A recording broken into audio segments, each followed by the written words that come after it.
You ready to go? Yeah, let's do it. Are we just going to get rolling then? Let's do this. Oh, boy. Ben Hatchett. What are you saying, my bro? I'm good, bro. This is actually feels a little bit surreal to me because you know, we will get into this, but law of attraction is a big thing, and I think it plays a big element in why you're here today. I'm going to let you introduce yourself because I don't want to ruin it. Like, you know what I mean? I don't want to underplay it. But you're a fascinating guy in my eyes, and you've got an amazing story to tell.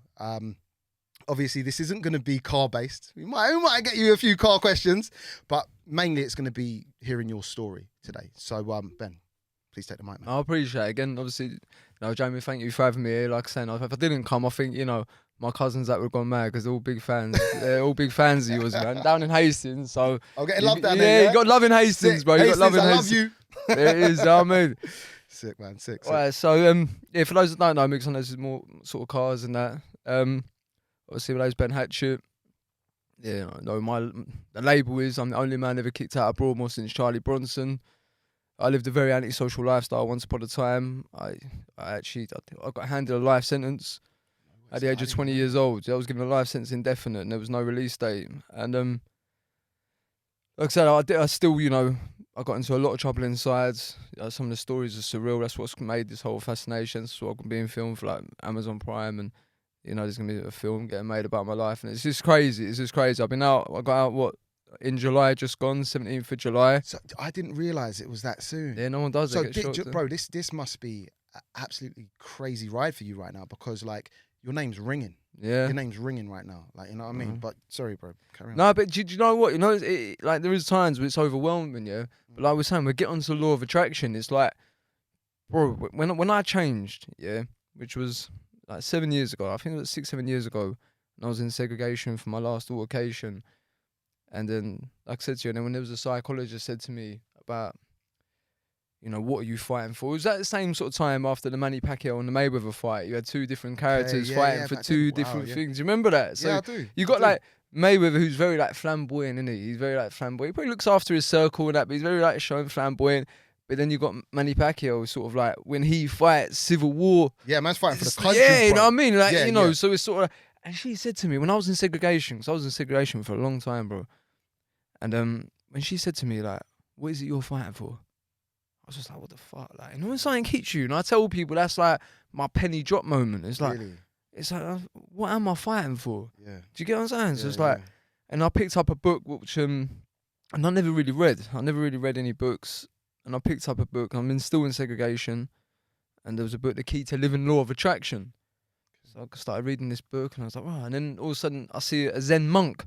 I've never seen a monk and that in my life, and only like Shaolin monks or films and shit, like Bulletproof Monk and that, bro. You know what I mean? Yeah. And next video, there's one monk, like, he just come, he was on the rand, bro. That's what I'm saying. All these sort of things happen, through like the prison. Yeah, it was in the space of like 2 days, bro. Like these sort of thing, and they're like, and I was like, what's a monk then, bro? You know what I mean? He was just chatting, and he was a cool guy. Like, he actually had a bit of a past himself, so he wasn't like, he wasn't shy. And he sort of told me about emotions, about letting things go, and I started reading this book, and it was just so much things. It was just like, wow, like, and ever since then, I wrote these goals in the book, actual book itself, and I wrote these goals, and I visualized it, and so I visualized all this, Jamie. I visualized it. I see it in my head, bro. Like, I see it, and like Napoleon Hill, that famous quote, and I'll never forget it. Napoleon Hill said, "If you see it there, you can hold it here."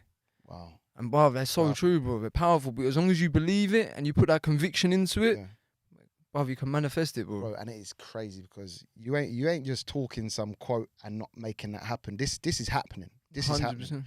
Now, before we get into it too much, like, what I want to do is obviously with my car guests, I kind of try and work out where they came from and, like, where their love of cars and whatever come from. Yeah. But with this is obviously slightly different. But I still want to take it back. So I can tell you the first car, Nick, bro. You know what I mean? We get into that. See, that's yeah. There you go. For the car vans, you know what I mean? I've got that in the locker. Yeah, we'll throw that in. Bro, tell me about where you grew up and what growing up was like. Yeah. I was born in Hastings, but I grew up in a town called Eastbourne. Every town has that one area. That area, the antisocial area, was called Langley. So that's the sort of state that I grew up on. Is that like a rut? Is it like yeah, the place? You know, every sort of town, city, place, they always have an area, don't they? Even the nicest sort of town possible will always have that sort of area, won't it? Yeah. You know, Langley, Shinewater was that sort of area, you know, more antisocial. But like I said to people, I don't know what it is when I was younger, like I mostly come up through the foster care system. Got you. So I was quite, I don't know, I always felt a bit like alien as a kid. I never felt like I fitted in. I struggled at school. I couldn't spell, and I was in the bottom of the classes. And like I say now, I think a lot of it is, I think the school system that's outdated. And I say this, and I had a good conversation with a teacher, and he actually agreed with me. I think a lot of things at school, it's like, you know, I always use I've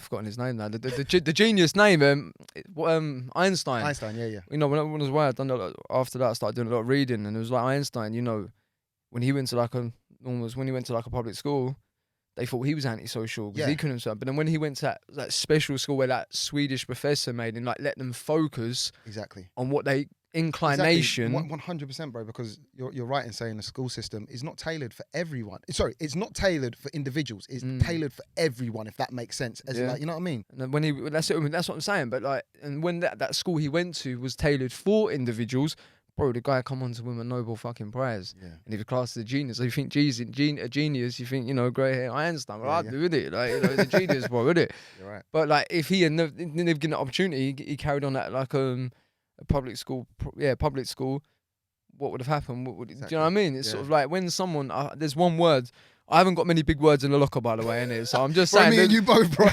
But there's one word I got in the locker, it's called inclination.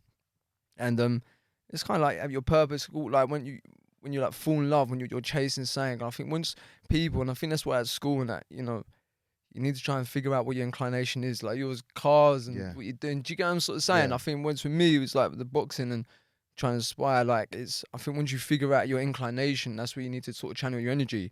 That's why now I'm on this mission, trying to inspire people and trying to show them, look, you know, wake up, find your inclination, man, go get it. Yeah, no, strong words, man, and it's so true, bro. It's so true. That resonates with me when it comes to cars. You know, I wasn't very much of an academic, like, you know what I mean. But put me on a car, put me on a spanners, bro. There you go. He's your prime example. I mean? That's what I'm saying. It's sort of like, I don't know what the schools are like nowadays, but do they have cars and that in schools and that? Probably not. Do they have mechanic lessons now? Like, do you get what I'm sort of saying? It's sort of, you know, which is. Yeah. So, like, moving on from like obviously the foster care system and that, like, is that's where you got into like the crime. Yeah. So I got into crime 14, 15. I think that's when I saw, you know, at school, like a lot of people don't realise because they look at my record and that I actually come from a bullied background. I was actually bullied. I was always smaller frame and all that. So I was actually severely bullied when I was younger in the care system and also actually outside. People don't realise I was actually bullied. There's only I started mixing with a group of lads when I went into the town, and I found sort of confidence in sort of being physical, and and that's when I realised I'll never be bullied again, bro. Yeah, really. What they kind of was like almost. Like you were getting power from what you were doing. Like when you was doing a madness, you were feeling like... Yeah, because when I used to get beat up now, I used to fold. Do you know what I mean? You hit me, I would fold every time. Like literally, I just take it and just sort of... Do you get what I'm saying? Yeah. So it's like, I didn't know how to fight. I didn't know how to sort of throw it back, you know. Because when I was in the care, obviously, when you see things happen in there, when you're getting bullied now, I just never fought back. But I think, I don't know, when it got to 14, 15, I started mixing with others and then... sort of pressure. I remember when I knocked someone out, and I actually had a fight. I thought he was bullying me for fucking. He was giving me a hard time for so fucking long, and I met up some guys in the town. And I started mixing with antisocial, and I saw one of them like whack someone. Okay. And I thought, and I said to him after, how did you sort of do that? Like, he sort of looked at me like weird. What do you mean? How would you do that, bro? Just bang him in his face, innit? Yeah, I was like, what? Like, and there's one guy. I won't say his name and that, but you know.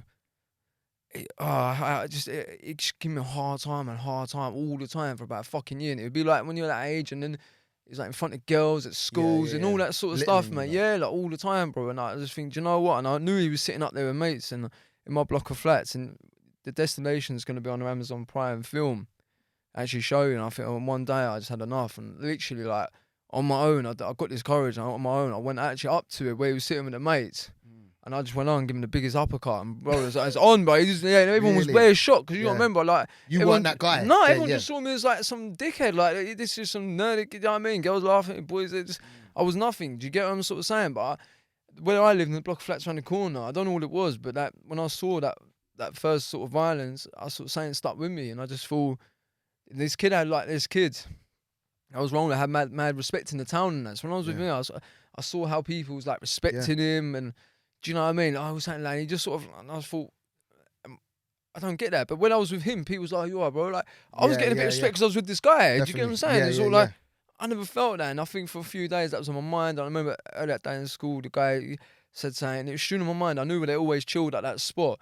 So later that day, I just thought, do you know what, bro? Like, I'm gonna go punch him in the face. Do you know what I mean? And that's what I did it. And I went up there. The crazy thing is, like violence ain't the thing, but sometimes a bully needs a taste of his own medicine to switch it around. You see what I'm saying? So he probably deserved that. Yeah, definitely. You know, it was bullying, and it wasn't just him. There was others and all that. But there's defending yourself, which, you know, in a way I was probably rightly so to defend yourself. I think, you know, it's not nice to be bullied. And you don't know, again, what the bullying's going behind. You know, why he's doing that, all the other people doing that. Hurt people. Yeah. That's real. That's the sad thing about it. But, you know, I do think there is a time and place where people do need to defend themselves. You know, definitely within reason. But then that's where, for me, but I got to, you know what, Jay, like, and I hate saying this, but, you know, for me, I got a taste for it then. And that's when I started like I can have it now. Do you know what I mean? Like people in the like all of a sudden things started changing, and you get enrolled in that sort of street life. So I kept going into town, and I started fucking school off. Like it's like did you find from doing bad you were getting respect, and it was I thought it was respect. Yeah, but it was fear. Would you think it's fear from people more so? Yeah, because I'm one of them, Joe. Like I'm all or nothing. Do you get what I'm sort of saying? So when I'm sitting there, I've got this bit of what I think is respect, and then I'm watching these films like Scarface and Goodfellas and what, do you know what I mean? Like I was so like I was so deluded into it, like, do you know what I mean? I was so committed, and you know I was taking things to the extreme in that, bro. So not only I've just gone from like some nerdy kid, I've gone from this kid's off key, like you don't want a problem with him. This kid's a fucking nightmare, bro. Like and literally I had big other dudes in that were fearing my name, bro. And I'm still a teenager, because that's how much of a flip I did.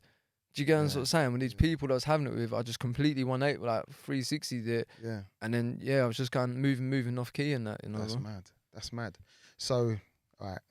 How'd you steal your first car, bro? What car was it? You know, this is a bad thing, right? I'm going to laugh at this today, but you see in a car scene, oh, man, we hate car thieves, bro. It's actually one of my first fucking offences, actually. Really? Yeah, and it's a mad story as well, bro.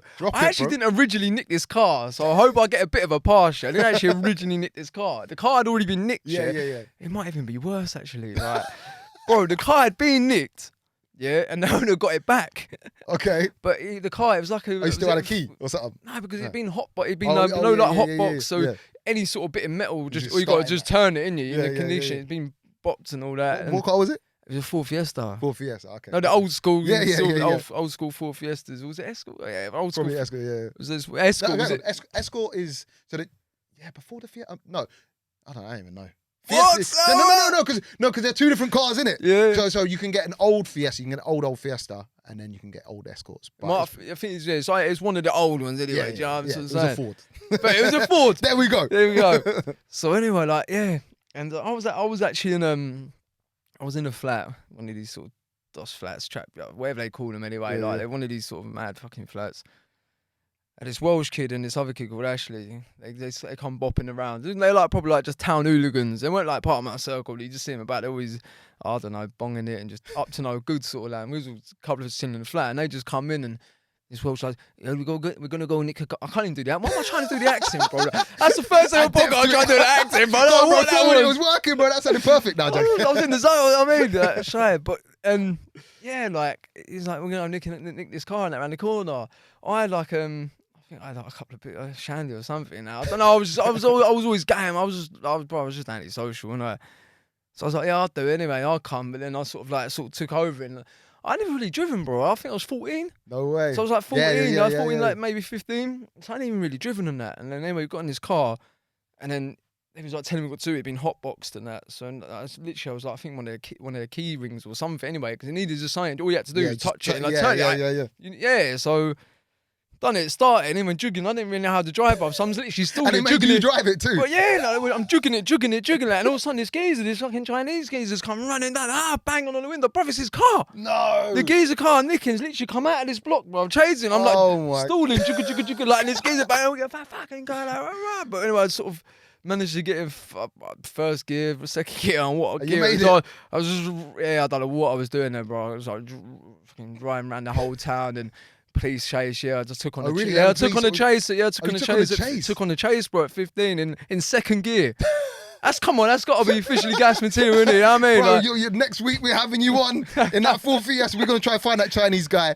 But man, that's mad. I apologise to him if you see my stuff. Like, I mean, sincerely, I do apologise. Bro, you know what the thing is, we laugh it in now because it's the past. We don't entertain that kind of stuff of course, now. You know what I mean? Yeah, yeah, man, that's mad. So what? How did it end then, bro? I crashed, bro. I ripped it off. Yeah, I crashed right into a wall, mate, as well. Oh, yeah, no. crashed into a wall because the police all chased me, but I think they realised we was kids.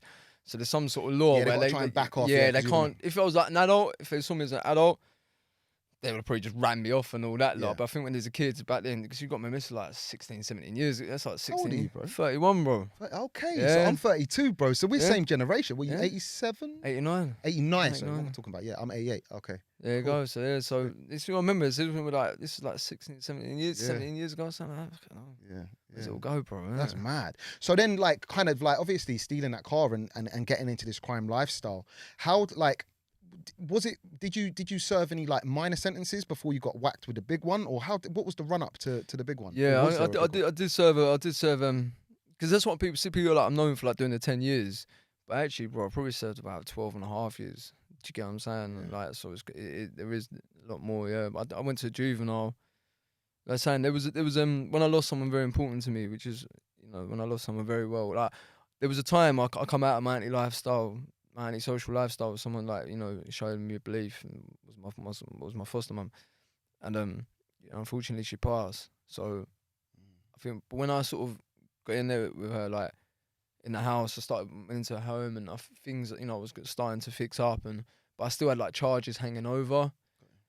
Sometimes you've done a bit too much to go back that quick, and I had to deal with the consequences and charges, and I got sent to young offenders, and so that sort of come out, and then what kind of age was this? Sorry, like now.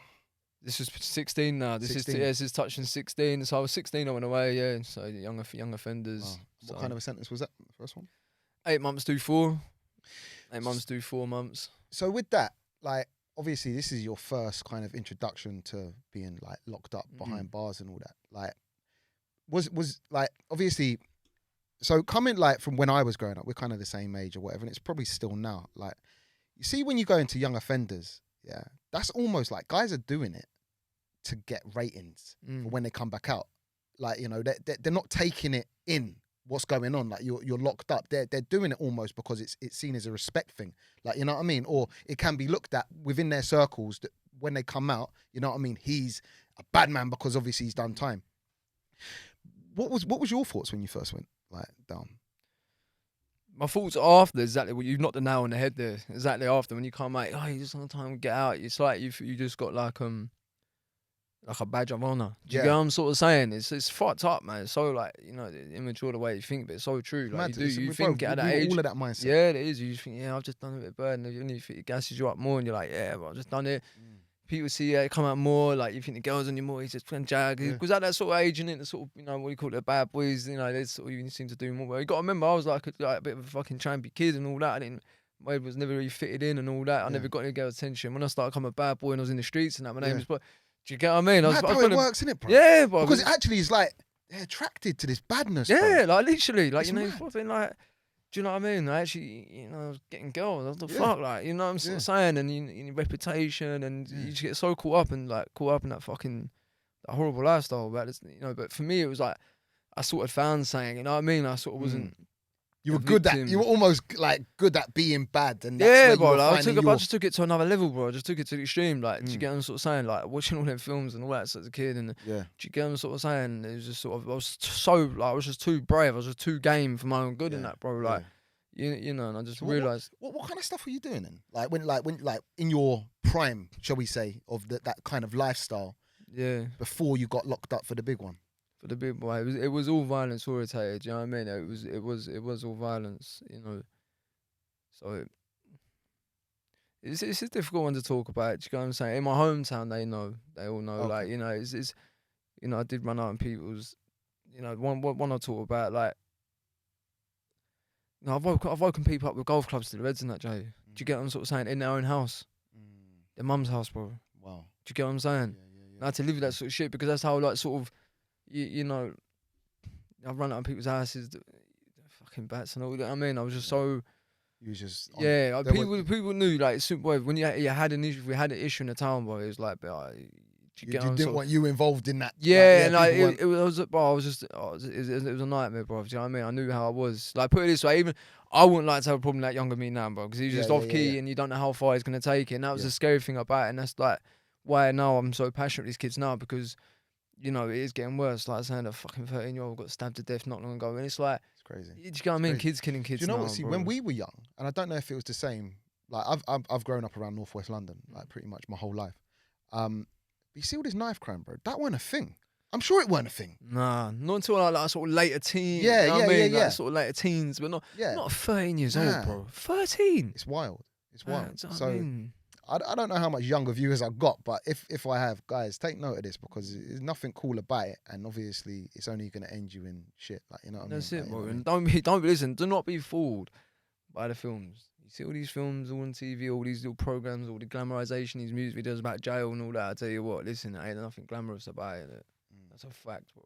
Yeah. And all these other people that glorify and all that lot, all these other people that talk true crime, half their shit they say is bullshit, and I'm putting it out there. I was in for a long time with all different caliber of people. Believe me, believe in whatever you want to do. Listen, there's nothing glamorous about that lifestyle, and I promise you. Yeah, real talk, brother. And then obviously the big sentence that you said you got sentenced to like life. Life. I got life. How did that come about then? It was a combination of charges. A lot of it coming out in the Amazon stuff. It was like a combination of charges. Listen, I think when you're 20 years old, you've got no hope, and your emotions, you can't control your emotions. Again, because like I was saying about the school thing, they don't teach you about controlling like, emotions and all that at school and that. And I think that's one really important thing, you know, like being able to control your emotions. I'm very glad there's a lot more people or platforms like Tyson Fury and that are coming out about mental health and that as well now. 100%. Because, you know, a lot of us men, it's an ego thing. We like to, like I did a podcast last week with Josh Myers, you know, from Rise of the Foot Soldiers. The actor, and he plays like a tough guy and all that. Bro, the guy suffers from depression. He's on tablets and all that. And the opening talks about it. And I think someone who play, especially you play like against the tough guy, to come out and talk about it. You mention that because, like, obviously, like, I'm lucky that I know things can change, but I feel like I've always been quite mentally stable. But, you know, people see me, like my main thing, just enjoying cars, ragging it around, doing this, doing that. And, you know, there's other people in the same field and like in other walks of life that have to put on this front for what they do because it is what they do. But behind closed doors, bro, it's a completely different situation.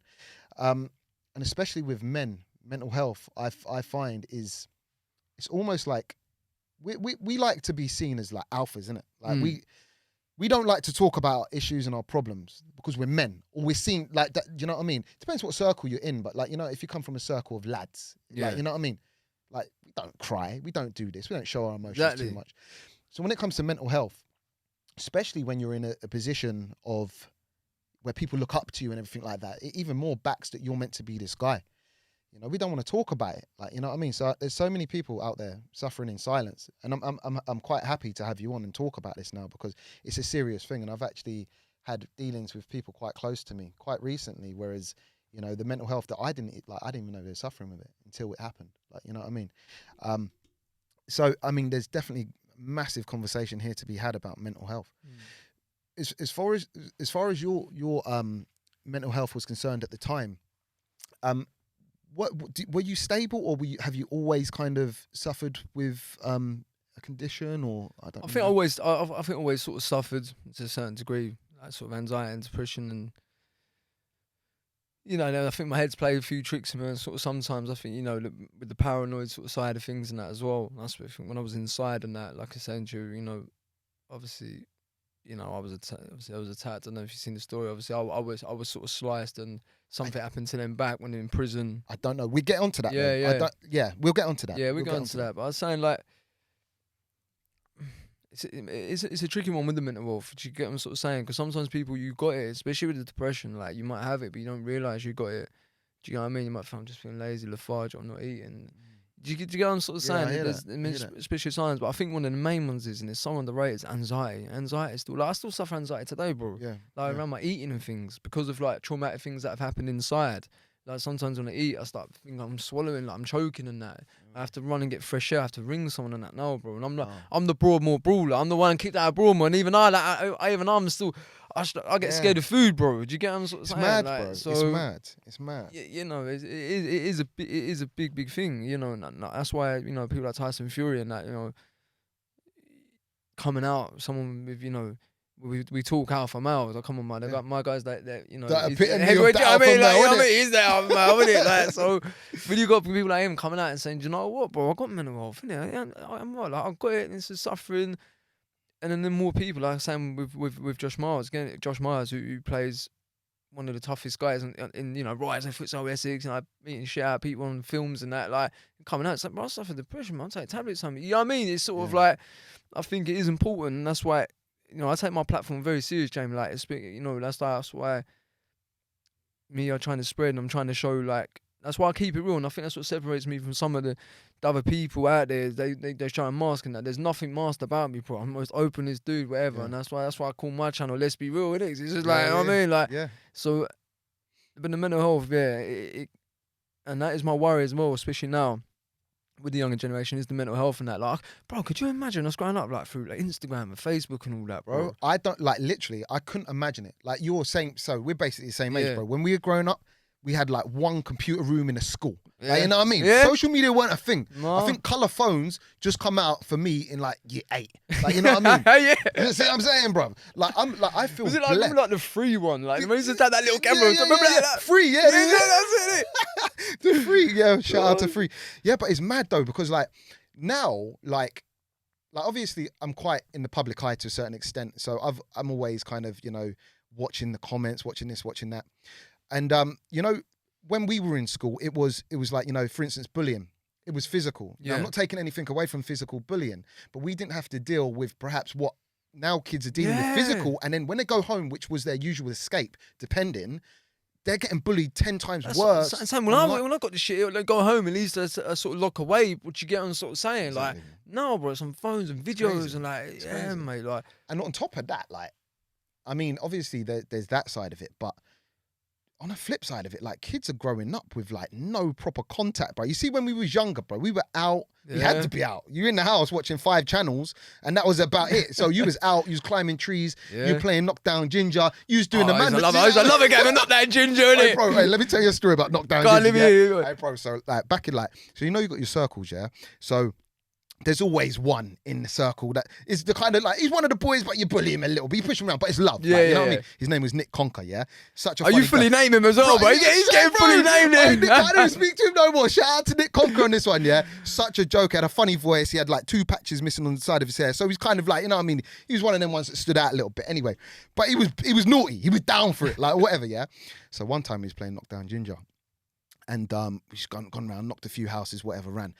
And then must have got to this next house, and it had a, like, you know them old school doors, they're like glass, and then like, I think they're like, so they're wooden surround, they've got a big glass panel, a little bit of the cross in the middle, and then a glass panel at the bottom too, and it might be like frosted glass or whatever. So he's went up to this door, and instead of knocking, because obviously he's panicking to try and run away, he's tried to kick the door. I don't know why he kicked the door. Bro, man's leg went through the door. Oh, no. But it's glass. Couldn't pull his leg out. So the person's come to the door, his leg's stuck in the door, bro, yeah? Man nearly died. He nearly died. He literally, ambulance had to come.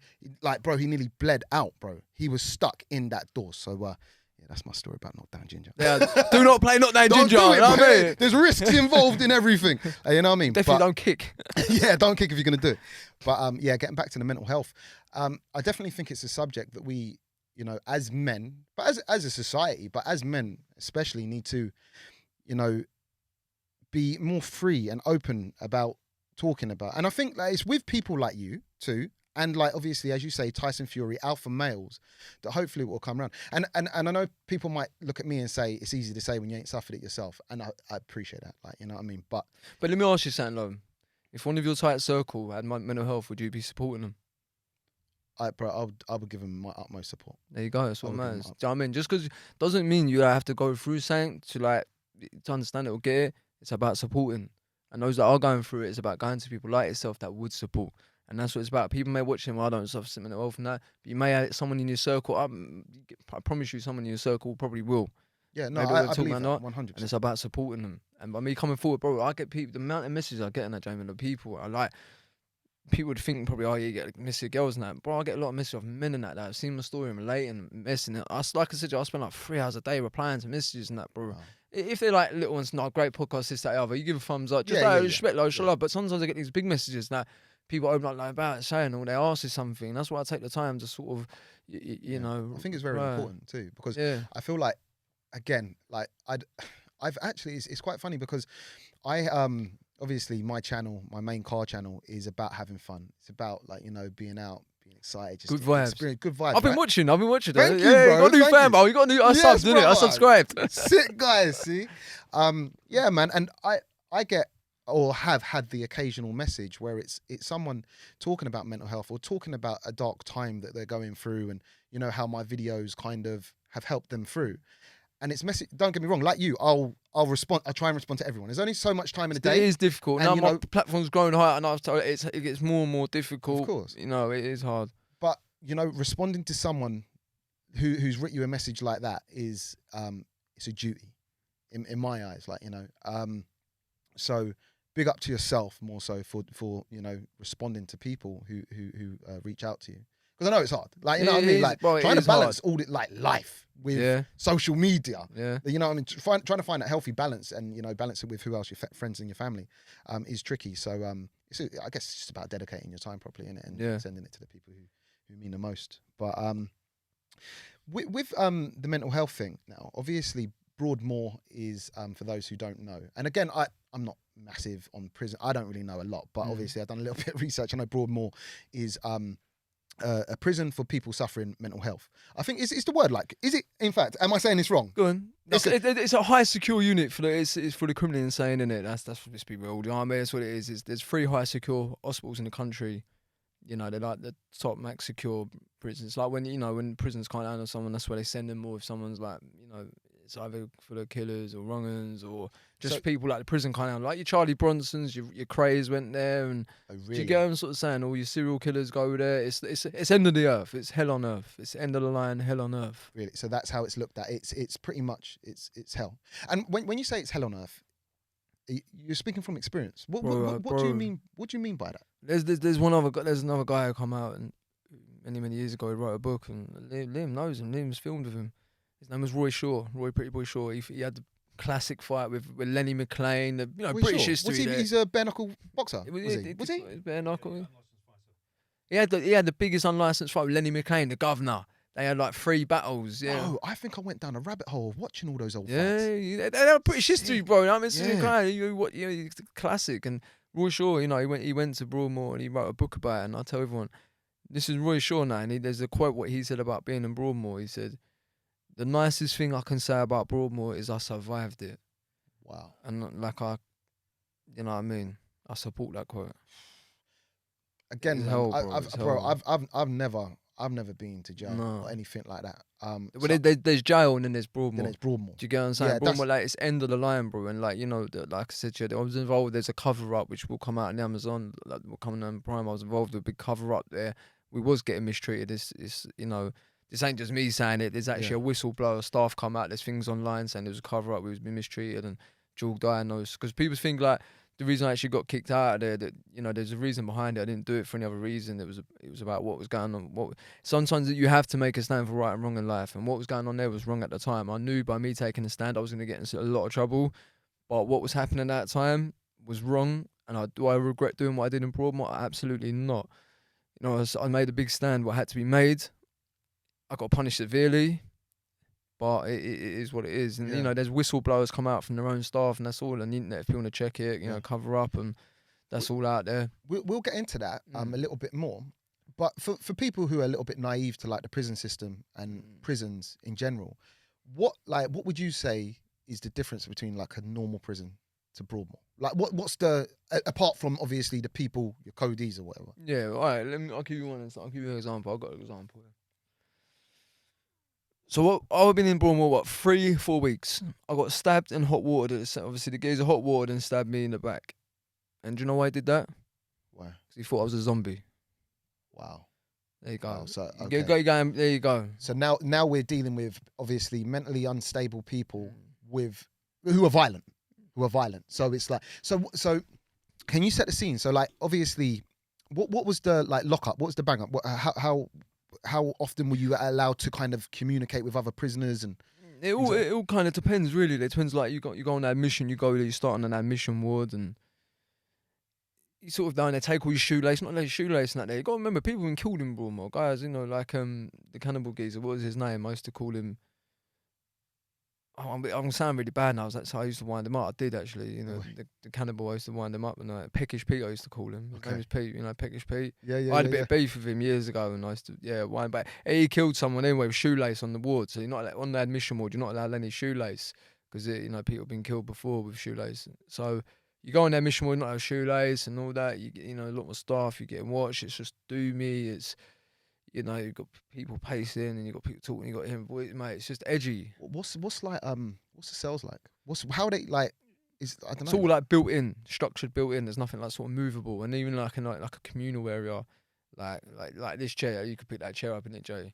Well, there's no way you're picking the chair up in the Broadmoor communal area, bro. They're like fucking ton, mate. Do you know what I mean? Yeah, because like it's all weapons and that. Even like the TV in the communal area, it's all like boxed off and all that, bro. That's mad. Do you get what I'm sort of saying? It's very like it's high risk, bro. You remember it's and at the same time, it's very patronising as well. Like as I tell people, I never felt equal. Like even now, I still deal, trying to deal with the whole feeling equal thing and that, because when you put down so much and then when you pipe up and that, you remember these guys puts needles in your ass and that, bro. They acrophage you. So that's what I was going to ask about. So obviously, like they must forcibly try and administer medicine. And that's like one that, of the main things, especially like with me. I was there for mostly like I was just too problematic for the prison system, so. For me, they wanted to medicate me. Oh, so you didn't actually go straight to Broadmoor. You were actually kicked out of another prison into Broadmoor. Bro, I got kicked out of about 5 prisons, Jamie, bro. Was that for your scuffing? I was just on it. I just did many protests. Obviously, the Winchester roof protest was one of my famous ones. I did the Winchester roof. I've spoke about it, so I can talk about this one because it's already out there. Okay. I did the Winchester roof protest. So yeah, that was me. So what was that? Break that down, because I don't know. Well, I was in the seg. They fucked up. Like literally, I was in. I had a beef with a family. Goes back from another prison. Obviously, where I got slashed, and something happened to the other fella. But anyway, I got transferred to Winchester, and I had a bit of a beef. I had a bit of an altercation with his family. Something happens. I was in the segregation, so I used to walk around. Segregation's the block. I don't know if your audience will relate to it. It's like it's like the naughty bit in the prison. So when you're naughty, you go down to the block, and it's like literally 4 walls and a bed. And that's it. And you're locked up 24/7. You might be able to go in a little exercise yard or use your phone like a couple of times a week, but that's it. It's shit, bro. Like it's shit. So anyway, I was walking around in the yard and that, yeah. So you got a yard. It's a bit bigger than this, James. It's a bit bigger than this room. It's and then there's like where your roof is, like a metal mesh, like a big metal rail. Do you know what I mean? It's sort of like it's like a cage. Yeah. So it's brick and then the top. So it's like a cage, isn't it? So you're walking around and you can see the fresh air up there, yeah. But when you're going out there so long, you notice everything. And they had like workers. They had like workers in that day, and I noticed that there's like when this metal meshing with like what's that thing called? Hose, but not drain pipe. When that sort of drain pipe goes like under the sort of like gate bit. I know that's not locked. I thought, no, I'm tripping. So I done like another lap round. I'm walking round, and I'm looking in it because don't forget, there's like a screw. There's a staff sort of like outside, indoors, sort of like keeping an eye. You make sure you're not, doing anything mad every now and then. So I didn't want to be like standing there staring at it, like baiting it. You go, what the fuck are you looking? You know what I mean? Like, so playing it cool, walk around. I've looked again. Bro, that's open. Like no one's locked. There's no lock on this gate. I'm no way. Like. My adrenaline started going. Like straight away, I've gone into naughty mind, innit? Like, what can I do? I can do something mischievous here, innit? Do you get what I mean? Like, it's either that or I'm going back to a cell for 24 hours a day. Like, this is in June or July, bro. This is in the summer. This is beaming hot. Like 2010 or something, something like that, or 2011 or something. It's hot. And I'm like, wow, like fucking hell, like, I could do something here. And I thought, do I risk it? If I got that pipe and he clots me, that's not open. Like, I'm gonna like, you know what I mean? He's like, that's not gonna go down well, isn't it? But yeah, they had workers in that day, and I think they must have fucked up or something because there was no locking. So when I gone round setting time, I've just gone boom up it, Spider-Man quick time, bruv, up, pop through. There it was. Went up further up, and I hit the main roof of Winchester Prison. No. That was me, yeah. So what happens then? Like what happens then? You made it to the roof. Was it kind of a thing? You knew, like, you weren't climbing that drain pipe to escape, or were you? Or was it? No, you can't escape. You couldn't escape. Out? You weren't escaping from that bit. No, there was nothing to escape. It was hot. They made a mistake, you know what I mean? Like, I'm taking advantage. There's not a lot to do. There's nothing you can do with it. It's like, well, do I go back to the cell, or do I go sit on the roof and and you probably get sunburn? Which I did get sunburn as well. Bro. I got fucking. How long were you up there? Hours, bro. Really? I stayed up there till night time, innit? No. Because the alarm started going, Hatchett, man, and all of a sudden they bring in like these special people, like trained people, like professional negotiators, and they bring in these like I've been playing a bit of Call of Duty recently. Tactical squad. They're not a tactical squad. Not like they're like staff that especially sort of trained in these sort of like situations. These sort of when these things kicked off. Not all them prisoner staff. All have to do courses to be trained in certain aspects of what happens. So they have to come in. We call them in prison the Mufti team. You might see them with the shields. I've heard that. Yeah, that's the terminology for like the they get all the uniform. The Mufti. I don't know why they call them. We just call them the Mufti team, and then they bring in like a professional negotiator and all that lot. And I had this professional negotiator, and he come in and you're talking to him. I did a few protests before, like I've done barricades, I've did obviously alleged other things, and so anyway, like so I know you don't get nothing. They just come in and try and calm you down, talk you down to come down. Oh, bro, I wasn't coming down. I was saying I was up there, I was committed. There's no way I was coming down. So I just thought I'd just talk shit with this negotiator. At least I've got someone to talk to, innit? Like, could they they can't creep up behind you and grab you to? No, because I was so high up. So basically, where I was so high up, they weren't allowed to come up because it's risk and safety. Health and safety. My life, their life. Do you get what I'm saying? Not like I do anything to them. Like, I ripped all these bricks and that, but I never threw at the staff because I wasn't there in the day. They was there to do a job. I know I've had more altercations with staff in the prison there, but they've still got families. There's no one going to sit and throw bricks at them and all that. Like, I could seriously hurt them. They're there to do a job. They're on the other side to me. And they're, you know what I mean? Like, if I don't like them, I shouldn't be there. You know what I mean? It's one of them, innit? I'm not there. They're there to do a job and that. I've had altercations with them in the past, a bit on both sides. But see, I ripped it all up a little bit because the whole prison, Winchester Prison, could see me on this bit of roof. Everyone's shouting my name, bro. I tell you what, I know what it's like to be like a movie star. Oh, really? So that's the thing. Shouting my name, bro. Everyone, cheering me on and all this, like, do you know what I mean? It's entertaining for them, innit? It's all like, you know what I mean? So I was up there, I was having a bit just chilling out. They got the negotiator, they're down, they're talking. She can start shout and talk, and they was like, "Look, what do you want?" Freedom. You know what I mean? You ain't getting it. Like, so I just chat shit. Could you say, like, for instance, say what you want? Could you say, like, I want a McDonald's now? Yeah. You can ask for whatever you want. You ain't getting shit. You know what I mean? You can ask for whatever you want. You don't get nothing. So anyone who you think about, you do not get nothing. Because I just sort of took the piss. So I said, "Look, I'll tell you what I'll do. You want me to come down?" They said, "Yeah." I said, "What do you want, Mr. Hatchett?" I said, "I'll tell you what. You get me this, I'll definitely come down." They're like, "Okay, what's that?" I said, "If you get me an Elvis Presley impersonator singing Faith by George Michael, I'll come down." That's why I went to fucking Broadmoor, bro. Oh, really? That's just one of them many things. When you say things like that, bro, it doesn't look good, does it? Yeah, I mean? So they're like, "What? You're off key." And what would be like a normal punishment for doing something like what you done? Oh, some segregation, bro. Really? You wouldn't get like extra time in your sentence or anything? Yeah, you did. You could do. Yeah, I think with the damage and all that. If I just did the roof, maybe not like it with the damage and I did, you'd probably get extra time and especially if you started trying to throw bricks at me. Yeah, a lot more fucking time, innit? Yeah, next sort of shit. Like, but no, with that, but I was going off key and I was getting mentally unwell in that at the time. Do you know what I'm sort of saying? So, do you find obviously being in prison, and I mean it might be a simple question and it answers itself because obviously prison has stresses. Do you feel like being in prison heightened or kind of, I don't know, made your mental health really come to? Yeah, but I give up. Listen, I come out, and I didn't have anything. I had no dreams. I had no goals. I had no vision. I had no purpose. I didn't have anything. I didn't know what to do with myself in that jail. I got caught up in that bullshit lifestyle. When I was 20, my crimes alone got worse because my networking got worse. Do you get what I'm sort of saying? So the crimes getting heavier and. I was about that, and when I went away for something, I went away too. I just give up. I just lost hopes, and when I was fighting the system, and it felt like a release. Do you know what I mean? All this sort of chaos was normal to me. Do you know what I mean? I found comfort in all the chaos. When I was up there causing dramas, I was relieved. Do you know what I mean? It was just, it sounds crazy, bro, but it's so No, true. but It was like my obviously it makes therapy. sense. Yeah. Obviously, you're in a different world. Like people, Yeah. it's very hard to understand it from the outside until you're in that world. But I hear what you're saying. I hear what you're saying. I just found peace in the chaos. Do you know what I mean? But then, it was, but the things just got sort of worse and worse. And then obviously, you know, there was an escape attempt, but no one that one. But then it was the Broadmoor. But then there was no. So directly after that incident, There's a couple things after that. Then it wasn't long. And I'll tell you what, every time I was getting moved, and I said about that song. Every time, literally, bro. Because when you go in like a sweatbox. Like we called it the sweatbox. It's called a prison bus. And they got like a radio station that they have in the front. And do you know what? They used to like play like Heart FM and all that. Yeah. Do you know what song used to always come on, bro? God. Faith, George Michael. No way. Swear down. Every journey. Every fucking journey. See? Yeah, I know.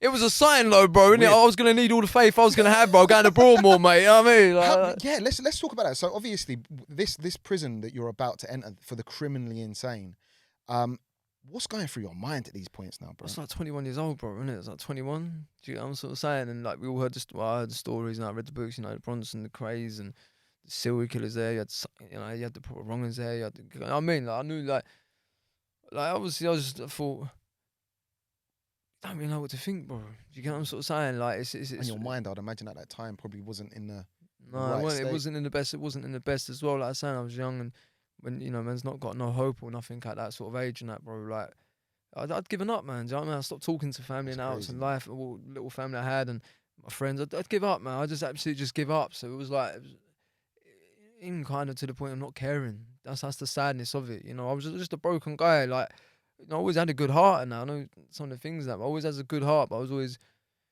kind of misunderstood. And I misunderstood things myself, and I didn't have any sort of like anything in life. I always felt like a bit an alien. I didn't really know what I was doing myself, and I was just a mess. So when I was going there, it was just sort of like, I'm done, innit? You know. That's mad, bro. That is mad. So obviously being in Broadmoor now, and kind of getting used to the surroundings and everything like that. What kind of a person did it turn you into? And obviously you had a few altercations in there because you hold this. In fact, it's probably a good time to talk about it. You hold a kind of a title. I know it's not like the best title ever, but you know what I mean. It's probably stuck. But explain that. I was saying like I got kicked out, bro. I'm the only person, obviously since Bronson, that got kicked out. You know, but they took him back. They actually wouldn't let me back. They actually took him back once. Oh. It's true, don't they? They actually took him back once. With me, they wouldn't even take me back for one night because I had to do the trial for what happened there. But yeah, I got found, because they couldn't take me back and that, they acquitted it. But you got, there was things on the internet as well coming up with the cover up and that. You know, I was no way I was going guilty, man. I was more than happy to go to court because I knew the papers. Obviously, it'd been in front news of the Sun and all that. Like, and I knew they were trying to play it down. But you know, a lot more of that will come out in the future. We've got paperwork and a few things with Amazon and all that. I still got the paperwork. But it was sort of, crazy, like going there. Broadmoor was just surreal. It was surreal going there, bro. Did you get on sort of saying? I still remember that journey going there and that, mate. It was just sort of like such a young age as well. I was the youngest one there at that time as well. See, that was another thing. You were 21. I was going to ask you, how old do you have to be? Like, surely, like, there's a cutoff to where you're a young offender, or is it like, for instance, can you be 18 and go Broadmoor? I should imagine so, bro. Really? Yeah, I should imagine. They would have to done something really bad at that age to go there, bro. But at that time, I didn't meet anyone that was younger than me at that time and that. Do you know what I mean? But then when I got to Ashworth, the place I got kicked out of Broadmoor, I started noticing there's a lot of younger people that in. So I think they are making it more. Do you know what I mean? If people are a bit more lively, maybe it's the generation now, maybe a bit more lively, a bit younger than us. They was getting a bit more. Because when I started, it was like 24, 25, 26, I started seeing like a few 23-year-olds. Not so much in Broadmoor, but at Ashworth, maybe up north, a bit more with the mental health. Because they class like personality disorder, is it now? Or was it that used to just be prison? So do you not feel like it could be perhaps a bit like overkill to send someone that young to a prison? Like, I guess obviously they've been assessed and they've been deemed dangerous or whatever to suit the criteria to go to that kind of prison. But like almost like I feel like it's a neglect of power, putting such a young guy who's a vulnerable person in such, as you say, hell on earth. Hell on earth, bro. Which people know what it, like the system who is sending you there know what it is. To do that seems like you know what I mean, a mess up. Like there's got to be better ways of dealing with things like that, no? 100%, bro. But 100%, especially the way Broadman was at the time. I know there's been after what happened. There's been investigations and all that. They have looked into things. There's all things on the internet and that about it. But it is sad. I mean, it is sad that you just send a 21-year-old to them sort of places, you know, obviously prison. But then again, it's sort of like I was in the wrong for doing all the things that I did to go there as well. Do you know what I mean? It is sort of both sides. But you got to remember, 21. I'm not a killer in that. Next thing, bro, I'm sitting there with all these serial killers and these class A wrong-uns and all that, and then I got stabbed at hot water, and then That's what I was going to say. Like, how are they like? Obviously, you've come in like the mentally unstable, big grown men.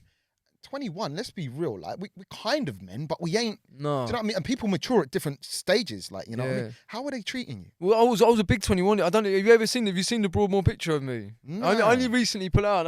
I have to show you after. What we'll do, right? You send it over to me. I'll put it on screen or whatever. Yeah, so you'll see it on the screen now. So look at me now. You think this geezer's done all that? You see this picture? Listen, I was like 30.5 stone. Oh wow! Listen, I was just a little musclehead. So I was a bit, you know, quite difficult to handle physically as well. Do you get what I'm sort of saying? So yeah, and I was just a bit of an headache for them. Really? So you were hassling them, kind of thing.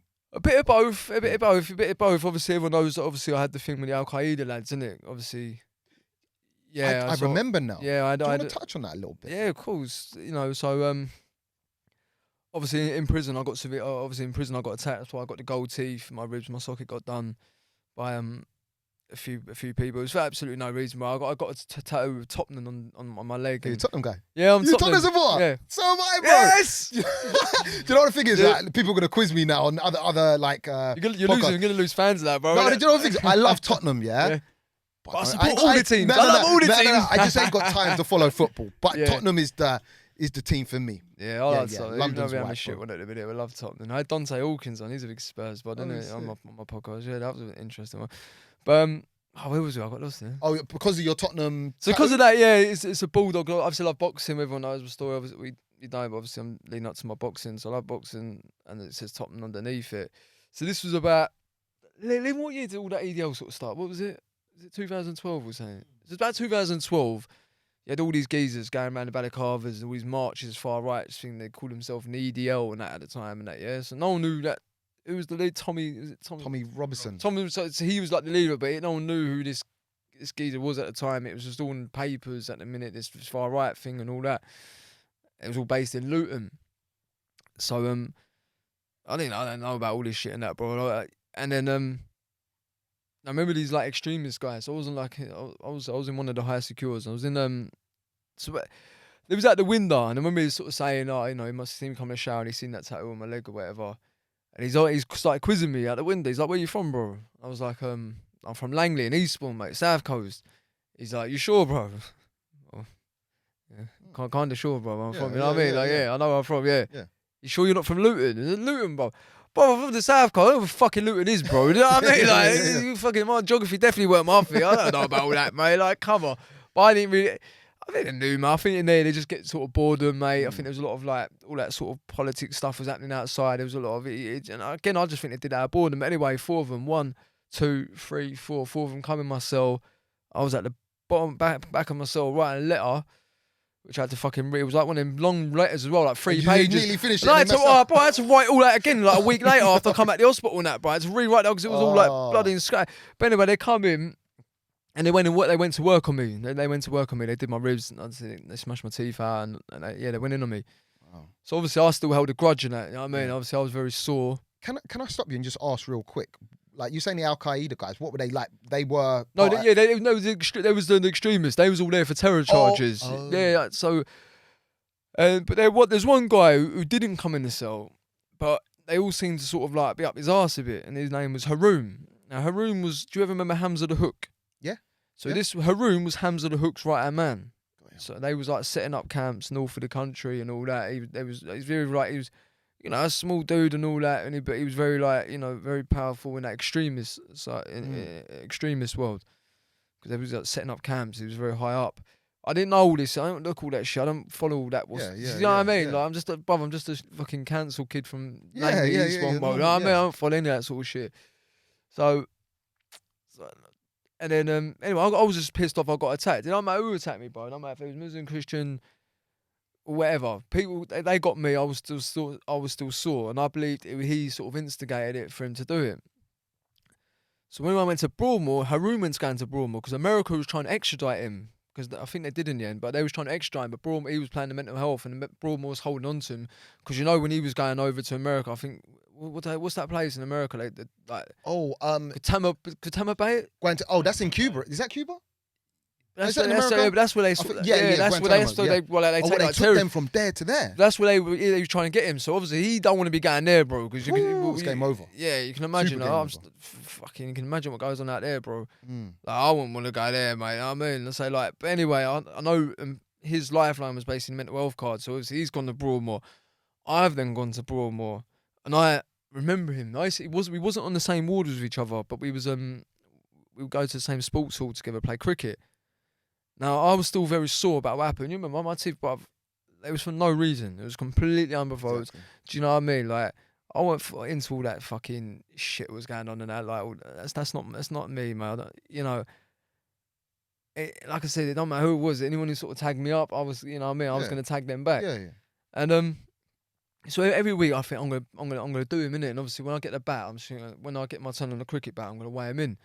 But it was like, oh no, you know what? I've just got to Broadmoor. I should just leave it, innit?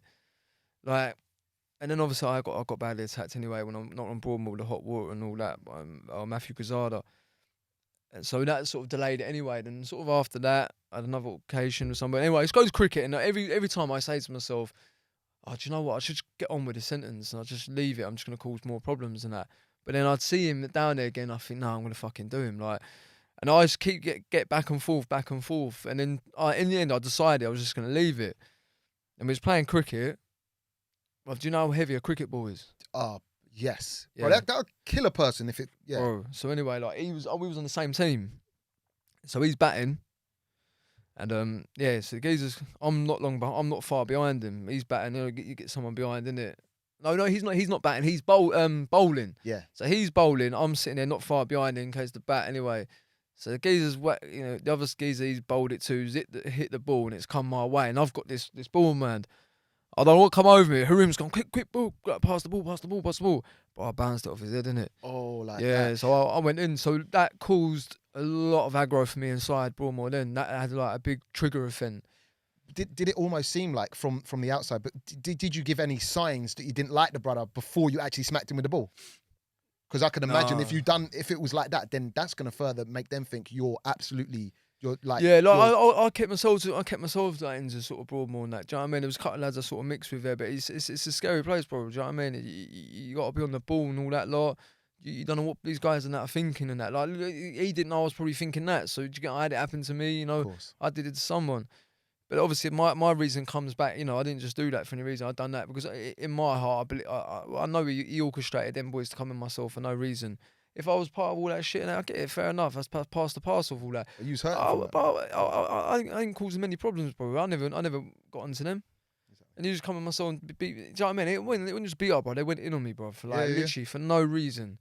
If we had an altercation, there was an argument or something, I get it. All right, that's past the parcel. Bro, I was just there doing my fucking porridge, bro. You know what I mean? I'm already looking at Broadmoor. I've got enough shit going on. And then I come in and get my teeth smashed in, my ribs broke, my socket done. Yeah, I understand. You know what I'm saying? Like, that was just my thinking at the time. So I was very sore. And so, and obviously you've got to remember, like, the size of me at that time and that as well. It did, Haroon, it didn't work out for him in the end. You know what I mean? Karma got him back. Yeah. But that caused a lot of problems. So, all right, so you actually, because I know you had this moment. We spoke about it briefly at the beginning, whereas it was your turning point. It was that penny drop moment. Yeah. Right? That was after you had been kicked out of Broadmoor and now you was in the other prison, right? There's 3 high secures in the hospital, Broadmoor, Rampton and Ashworth. So after Broadmoor, I got sent to Ashworth, which is in Liverpool. So that's when I was in Liverpool. Okay. Do you want to tell us about how like that come about and then like the positivity now, because obviously there's been a dark past. Yeah. And it's so good to speak to you as someone who's not telling it in a way you're still trying to get a little like what's the word? Ratings from people. Yeah, like the other true podcast, like I mean the true crime ones out there, they like to glamorize it and that. Yeah, exactly. Like, you're telling your story, and I really, really want to focus on the positive. That's because what, I think that's it's what I amazing. like getting. That's what I like. This is the bit I like getting to, and this is because. So when I was there, obviously it's on YouTube. Obviously, I was alleged I was going to take the Moors killer in Brady hostage. I went in segregation for a long time, 9 months segregation. That was difficult, bro. That was fucking difficult. You know what I mean? So, but again, that was life changing. Obviously I told you the monk and the book when I started reading that, man, and I just don't know what it is. I started meditating in that as well, bro. Like. I started like visualizing things. The power of visualization is so strong. Like, and when I started I had this clear vision in my head. I thought, I learned what the ripple effect is. Now, if you follow me, then you know I talk about it a lot because it's so true. It's like the ripple effect is so powerful. Like that one action, that one word, we don't know the bigger effect that has on people and in general. So true. And that's what I'm saying. So and that's why now, like, I thought I've come into this world and I've created so many negative ripple effects. Yeah, I've probably been on the receiving end of people's negative ripple effects, but no matter the least, I take full responsibility, and I've created so much negative ripple effects. I thought, what if I turn my life into positive ripple effects?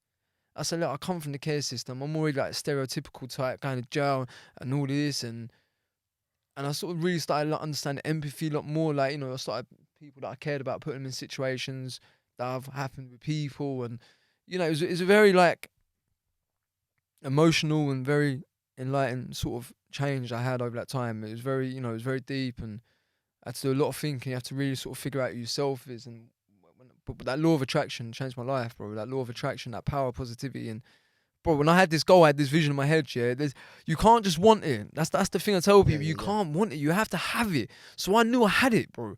I'm a lifer in a high secure mental hospital on a high secure ward in segregation, and I started getting all these clear thoughts and visions in my head. Like, no, in 2020 I'm going to be out. I'm going to be. I'm going to fight on the telly. Yourself a date almost. Oh yeah, I set the date, bro. And what was the next one? You was going to fight. I said I'm going to fight on the telly. I said I'm going to get my story out. I'm going to write a book. I said I'm going to write a book. I've still got the book today. I wrote all these goals in, bro. Even they weren't all massive ones. Like some of them was like Ben and Jerry's ice cream. Yeah. Because you can't get ice cream in them places. And I saw an article when I was away of cookie dough, Ben and Jerry's ice cream. I was like, I really want this. Like, yeah. I can't stay away from this stuff. You know what I mean? I wish I never saw that. But, you always got right massive sort of goals. But like, there was some sort of goals in there. There was like a certain run I wanted to achieve on the exercise bike. There was a certain way. But then I had some really crazy fucking dreams. Like, put it this way, when I started telling people in the hospital, these are my goals, these are my dreams. They're thinking you're even. Bruv, I was so close. They didn't start sticking needles in my ass again, Jamie. Do you know how you gotta remember I'm classed as a mental patient, bro. And I'm telling them I'm gonna get out, I'm gonna publish my book, and I'm gonna fight on the telly. Wow. They're like, oh, I think Hatchett's gone a bit off key again. I think he's losing grips of reality. Oh shit. But do you know what it is? I believed it, bro. Do you know what I'm saying? I just knew no, and that's why, like you're saying there, like I don't know if you can see What's that stand for? It's 4 letters. I stand by it. It says PTAW, and that stands for I prove them all wrong. Yeah. And that's how I live my life. I prove them all wrong, bro. And now I've got staff and that from these places ringing me, asking me how. And I've got other patients that are still there that are looking at me for hope now. Like I'm setting the way for some of these people that are stuck in like the medium secure hospitals and that now. That are stigma because of the mental health or they disbelieve. Now they're looking at Ben. Oh, fucking hell, look what Ben's come out and done in 6 months. Bro, man, that's inspirational. Do you get what I'm saying? And that's where I get a lot of my energy from. It's like, I still carry that negative things that from what's happened, but it's about how you channel it. I still, everyone carries that sort of hatred and that trauma and that. But I take that energy and I channel it into like, do you know what? I'm a PTAW, man. I'm going to do this. Like, no one's going to stop me, bro. Tunnel vision. And once you have that, it's like, once you have your purpose, no one can fuck with you there, bro. Yeah. Like, literally, whatever it is you have, like Napoleon Hill said, before The Secret and all of that, Napoleon Hill was the man. And he said it, bro. Once you see it there, you hold it here. And it's so true, bro. It's so true. So, now this has happened. Did you start writing your book in prison? You must have, right? I wrote it. Bro, I keep thinking you've been out for ages because of the moves you're making, right? Yeah. You've been out long. No, I've been out for months, bro, literally. So I wrote the book when I was in the media. So after the high secures, you work your way down. Like then they realised they started changing. So I got attacked 3 times after that. But I made a deal with the universe. So when I wrote, I didn't just sort of say, you have to like, yeah, if you want to have these things, what are you willing to give it? Yeah. So I made a deal with the universe. I said to the universe, I know it sounds well crazy, but it's only crazy. You imagine trying to tell these staff in hospital when I was telling. But I made a personal deal with the universe, and I said to the universe, look, I'm gonna write these goals in this book. Now you let me achieve these goals, I swear I'll never hurt another human being in my life. I know I'm getting into boxing, but I mean outside of boxing in a physical form, I will never lay my hands on a human being again. And I said, I'm not only that, I said I'm going to do my best to try and build other people up in my life. I'm going to put so many positive ripple effects out there. And bro, ever since then, I've been ticking these goals off, man. I've been ticking them off. And, you know, the universe has kept their side. I'm keeping my side, you know. So, and you got to remember, I was a lifer, bro. Yeah, man. I had no release date. How did you get how did that come about? How did the release date come about? Because I stuck to the plan. I got a tattoo there. It says stick to the script. I stuck to my script. I made the script and I stuck to it. And I said these goals and I made my deal with the universe. And I said, look, you know, you have to put that conviction into it. You can't just want it. You have to have it. You have to feel you already have it. And then I stuck to it. And I got attacked 3 times in that space of me getting to a medium secure. I got attacked 3 times. Like, bro, like, you know, someone who comes from violence and especially someone from bullying, you put your hand on me, bro, I'm gonna fuck you up. Yeah. But then when someone first attacked me, it's like, yeah. And the second time I got attacked again, because some people have killed, some people just take a dislike and whatever. And the third time, not once did I retaliate, bro. Wow. And every time when sort of people say things negative, I don't retaliate. I do not respond. You're trying to be this guy now, and you've got these influences, but you still managed to maintain. I stuck to the script, bro. I mean, maybe that is universe testing me. Like, all right, let's see if you're really about this. Yeah. Let me get my man to go and give you a dig, innit? You know what I mean? Like, I didn't want to respond about a fearful thing. It was a private thing, and I remember like when in my last medium secure when they finally deemed me like a low risk of violence. It was a proud moment of my life, and you know, and then obviously I was in the medium secure now. I started getting little day trips out in the community, and you know, even still sort of. Still make mistakes. You always do make mistakes. I haven't been an angel since then. Obviously, you know, I escaped from that place. But again, it's like sometimes the universe has plans for you, bro. Because not only because I escaped, that's how I met Liam, and we're doing the Amazon Prime film movies. That's how it all started. That's how it all started. So was it you were able to publish your book before you left? Or? Oh yeah, I've gone off the point there, innit? I was in the medium secure then, because it just makes me. No, when I think back, it's just mad. Like, man. Even I look back when I'm saying it, I was like, fuck it all, bro. Like, it's mad. Yeah. But I say like so when I was in the medium secure, I wrote like the law of attraction is so powerful, and I wanted to sort of like show people. There's so many books out there, and there's a quote from a statistic from Tony Robbins, and he says like when people like, in a library, my book would be classed as like a self-help book. Yeah. So I'm not saying it's self-help. I'm just saying in a library, if you want to look my book out, it would be under the self-help section. Tony Robbins says people that get self-help books hardly ever read past the second chapter.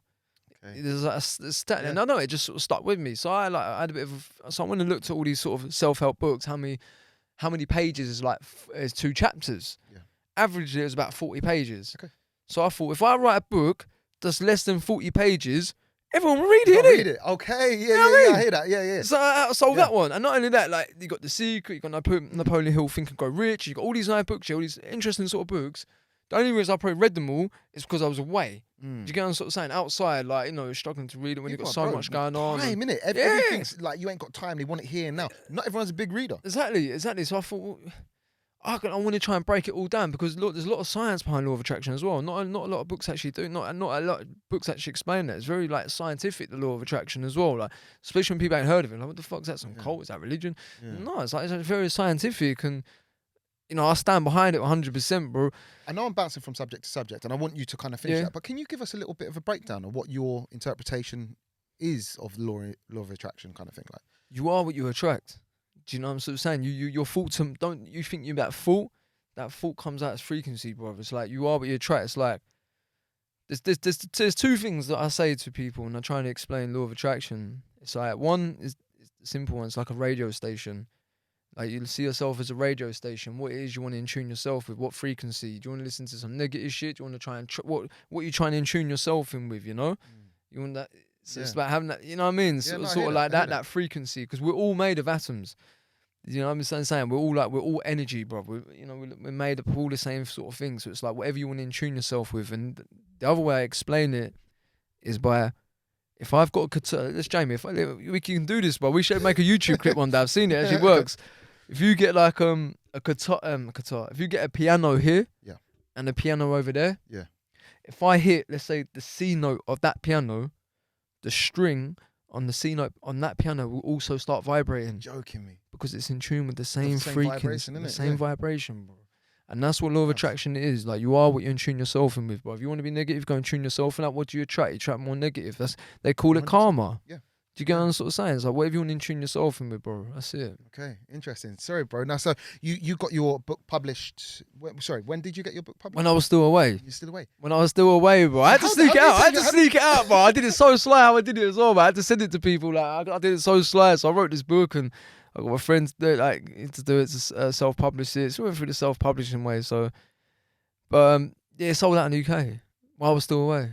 It sold out. You couldn't get it in the UK. You had, off Amazon. WH Smith took it on, but then to get it on Amazon, it comes from like America, and it takes a while and that. But yeah, I did that, and I was still away, bro. That's crazy, man. Yeah. Congrats on that, man. I appreciate that's it. Like you should have seen the staff. You should have seen the staff's face, bro. Yeah, innit? PTAW. Yeah, man. And that was the first one. Know what I mean? I said to them all. Yeah, so that's amazing. That's amazing. Yeah, and it's good. It is a good book as well. Like I said, I tried breaking it down into words that I can understand. Bro, I'm from a Kansas state. I struggle with my reading and my writing and all that. But I can't spell. I had to guess where on my grammar. I was just like, I think a comma might go here. I think a full stop might go here. Do you know what I mean? Like luckily, my friend helped me. She sort of proofread it to sort of before self-published it because. My fuck knows what my grandma was like, bro. These new iPhones are sick, innit? Yeah, like, sick, bro. I can't spell words. I type in this thing, I say it and it comes up there. Like, it's sick. Nah, it's lit. It's lit. No, that's so inspirational, man. So, congrats on that. And then moving forward with that now. So, you got your release date. Like, how did that feel? Like, oh mate, well, it was a bit nerving, because I never had a release date, so I had a parole date because I was LIFA, obviously Section 3741. My sentence was indefinite, so you can apply to get released. But I knew like the way I've been going, the way I've been carrying myself, like it was clear I had changed. It was very clear. They knew what apart from they thinking I was a bit off key with the law of attraction, having these goals. But do you know what? In 2020, I knew I was getting out. I just knew. And it still wasn't even solid in that, bro. Like, it still wasn't solid in that, But I was telling everyone, it's solid.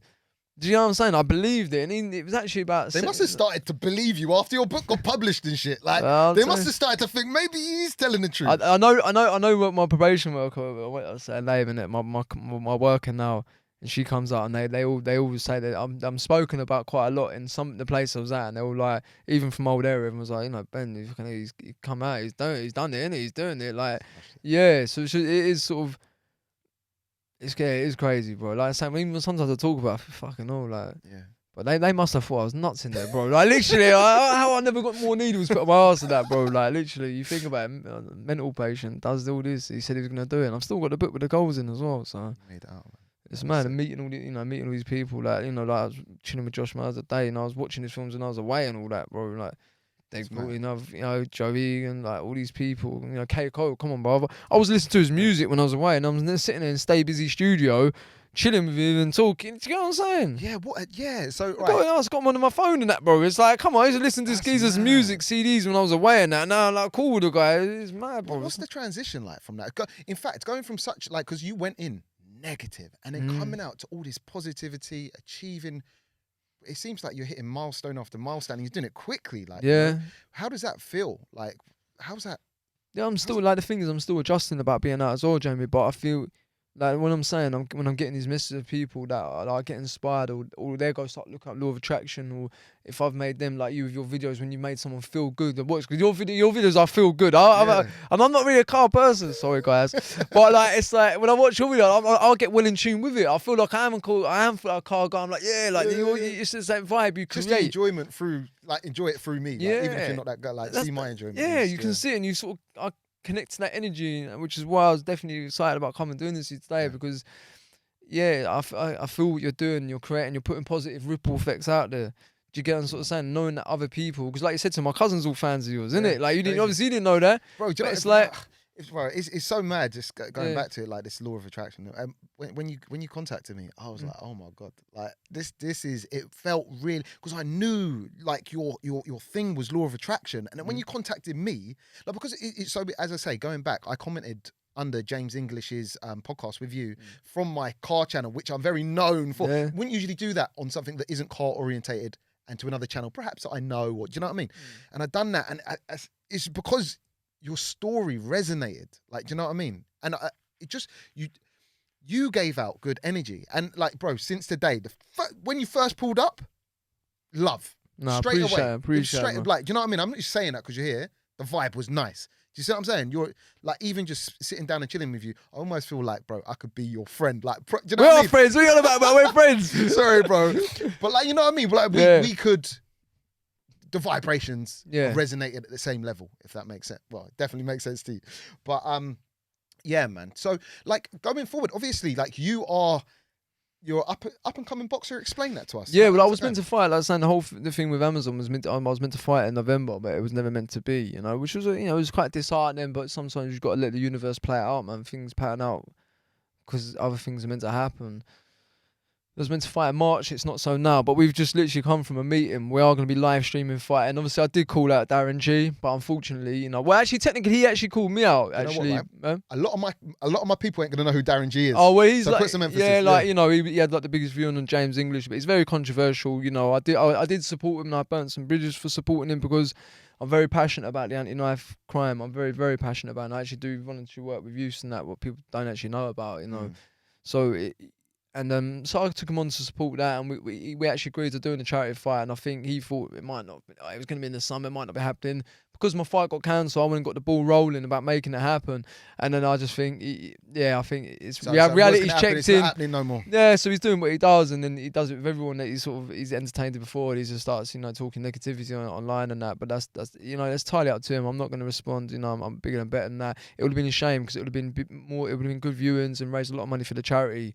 Because that's all I want to do it for. There's a little girl's life that I want to try and save, little Nelly Rose, and all the money that I make from this fight. And that I said to my friend Rocky, I'm supporting on this. That all the money I make from the fight is going straight to her. And that. Bro, so, please, hopefully this platform can help in some way. Can you tell us a little bit more about? We can. Hopefully, can you put my social medias and that up here? My everything Instagram, will be in the my description. YouTube and that as well. Everything. So yeah, if you can put it up there, there's going to be updates and that as well. And then I can put you on some rocking little charity for little Nelly Rose. But we love you, Nelly, and we ain't giving up. Well, obviously there's a video online. You can see me getting knocked out by Rocky on if you type in actually get knocked out, you can see I turned up for a fundraiser for Rocky. He trained for 30 hours to beat Joe Wicks's challenge. Okay. He trained for 30 hours, bro. Non-stop? Non-stop, mate. 30 hours. I went up Jeez. there supporting. We had a little boxing match at the end. And he knocked you out? He knocked me out. Clean out? No. Yeah, I mean, you slipped I over. slipped, bro. I took a slip in it. So yeah, there's a video online on that, and there's more about it there. Obviously, so with the live streaming, I am gutted that Darren, ain't gonna done it, and it's just gone negative. But I'm sure, like I say, we don't know what people are going through. He's probably got his own issues and that. But the meeting I've come from today, 2 big names have been dropped. One of them's a lot bigger than me, but I'd love to have it with him. And there's another one who's So hopefully it'll be real because they want to try and the first week of April live stream it. So very short notice, trying to get it done. And then I'll be fighting in June for the IBA and that as well. So I will be fighting this year finally. Wow. Yeah. So that's massive, man. Bro, I've got to come to your fight, man. Yeah. Can we do that? Is it? Well, the lockdown one will be live streamed, but in June, that'll be an audience now. There's a VIP ticket there for you. But my cousins, I think you'll be sitting. My cousins will be around you. That, my cousins, they're made to be around you, bro. Oh, I'd love that. Yeah, I'd love that. But that's it. So, like, obviously, you're on this journey now of positivity and self-improvement and spreading your message. But get on this. You know what's funny as well? Go on. Not like 25th of March. Yeah. But I'm talking at the World Health Organization. What? Swear down. I found out the other day just about art. I don't know if I told you this one. I'm doing like a lie. It just comes to me, innit? I just remember I forgot about this. That's when you're making moves, when you forget about things like that. I'm talking in front of MPs and laws and that on the 25th of March, bro. And it's about mental health and they asked me this art project about how art and the mental health services, what differences and that can make, innit? Huh? On the live computer and that in front of like MPs and laws, I got asked to. That's amazing, bro. Congrats. It's mad, isn't it? So it's just sort of like, yeah. What's next for you, man? Like, it seems like right now, if you put your energies to it, you're gonna achieve it. So where do you want to go, man? Well, now like I know this fight's literally around the corner. Do you get what I mean? This fight is literally around the corner. Obviously, train. Obviously, I'm like with the whole Amazon. What got me into the whole with the podcast was like I was going meeting all these people, like part of the filming my journey, because I've been filmed since the day when I come out till I got out, which was redemption, showing people the story of like coming out against all those leading up to my fight. You know, things escalated. The platform's gone amazing. And I mean, do you know what? Just like you, Jam, I enjoy sitting there talking with people, and I just love it, man. Do you know what I mean? I don't forget, like, bro, once upon a time I was sitting in a box, like, with nothing, and now I get to kind of meet all these fantastic people and knowing that I'm inspiring people, and do you know what I mean? And that's why the whole networking and everything I do, try and support people, I do it, and I'm trying to make a positive difference. That's why I do the podcast now, to bring on and try and get that content to try and inspire and that. Again, bro, I'm leaving all the links to all your socials. No, I appreciate that. Thank you. We're going to get you on as a guest, man. Do you know what I mean? Get you on as a guest, 100%, bro. It's got to be done, innit?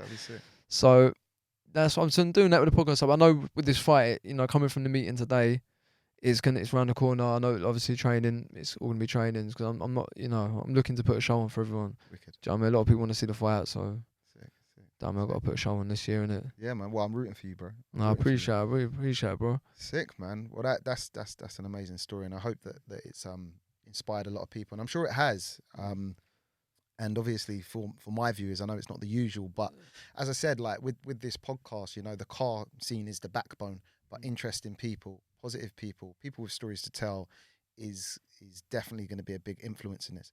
And you've pretty much kickstarted that off. You know what I mean? Because most of them have been car orientated before this. Well, yeah. So. Do you know what my dream car was? Yeah. Oh, okay. All right. Let's get back to the cars. Yeah. All right. Let's do this. So, you're gonna laugh. It was a Mercedes SLK, bro. SLK. I don't know. It's always like that. No. You're like, what? As if, bro. I used to love that car. How much that car go for now? Boy, what? Hang on. What? Are you talking? You like the 2000 before you went inside in like 2010? Bro, I know what it is. It just bro, started. You probably pick up a 2010 SLK now for about $5,000. Yeah. Bro, you go buy your dream car right now. I'll buy the dream car. That's it. There we go. I'm self-made, bro. I bought my dream car. $5,000. You know what? Like, you know, on the scene, they're kind of looked at as girls' cars still. Was it? SLK. Can we edit this? CLK. Ferrari, bruv. We saying Ferrari at him, mate. Add the bruv to it. Yeah. Nah, that's sick, bro. Like, you know what? Yeah, I'll have to take you out in some of my cars. I'll tell you about it, innit? You'd love it, bro. If you like a bit of speed, bro, not as in the drugs, like as in the actual, like, you know, go fast, bro. Yeah, man, you'll enjoy it. But listen, bro, before we wrap this up, just want to tell everyone where they can find you and anything you want to promote. That's the end of the podcast. I think who wants to see Jamie come on as a guest on my show? Do you know what I mean? I'm there. I'm already there. There you go. So we come on. Type my name in Ben Hatchett. You'll see I have like a logo. You'll sort of notice it's like it's got like hatchets and a mask and with a H and that. Obviously that at Instagram. Instagram's obviously my strong platform, and obviously just the YouTube and that as well. But you know, please, if you want to see me, and obviously look out for the fight that's going to be coming up around the corner. So yeah, man, just pretty much it. Anyone supporting. I hope you've enjoyed the podcast, and I just hope anyone, you know, I know I'm not really full of the cars and that, but hopefully Law Attraction people can relate, man. Nah, it's love, man. It's love. Yeah. No, thank you for having me, Jamie, man. I'm privileged, man. Honored to be up here, man. It honestly is my pleasure. Thank you. As I say, it's guys like you with stories like yours that are gonna, you know, elevate this. My podcast. So thank you so much for coming on, bro. It's been nice meeting you, kicking it with you, and just, you know, getting to know you. So thank you so much, bro. No. And yeah, we'll wrap it up here. Oh, love, man. Nice, man. Cheers, Peace man. out, brother. Love it, man. That's a good one, man. That's sick, bro. You're a sick guy.